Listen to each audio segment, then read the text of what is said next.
সাব্বির ভাই দেখছেন এটা কি কি যে ড্যামের কারণে আজকে বাংলাদেশের পূর্বাঞ্চল প্লাবিত। আচ্ছা। আমাদের বাংলাদেশের মানুষ আজকে বন্যায় আর্তনাদ করতেছে। সেই ড্যামটা কিন্তু আজকে দেখাচ্ছি ব্যাকবোন স্মার্ট বোর্ডের একটা আজব সফটওয়্যারে। তাই হ্যাঁ, খুবই হাই কোয়ালিটির একটা সফটওয়্যার এবং মানে খুবই আনকমন একটা সফটওয়্যার, যে সফটওয়্যার কেউ কখনো দেখেন। এটা 3D টাইপে আপনি কিন্তু দেখতে পাচ্ছেন যে হোভার ড্যাম বা হাইড্রোলিক পাওয়ার প্ল্যান্ট যেটাকে বলে, এই ড্যামের কারণে কিন্তু আজকে বাংলাদেশ প্লাবিত। আচ্ছা আচ্ছা ঠিক আছে, এবং এই ড্যামটা কিভাবে তৈরি হয় বা এই ড্যামটা কিভাবে রেডি হয়েছে সেই জিনিসটা আমি আপনাকে দেখাই।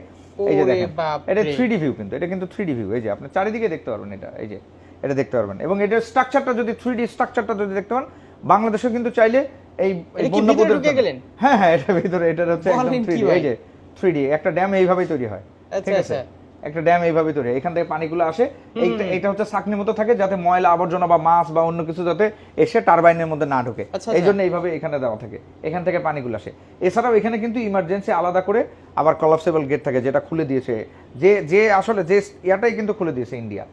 হ্যাঁ, এই যে এইগুলো হচ্ছে টারবাইন, এইগুলোর মাধ্যমেই হচ্ছে পানিটা হয়ে এখান থেকে ইলেকট্রিসিটি জেনারেট হয়। কি দেখাতেছেন হ্যাঁ। ভাই এগুলা? ভাই এইগুলা স্মার্ট বোর্ডে, বাংলাদেশে একমাত্র ব্যাকবোনের স্মার্ট বোর্ডে এই ধরনের সার্কাস দেখতে অবাক পারবেন। করা জিনিস। হ্যাঁ, অসাধারণ অসাধারণ।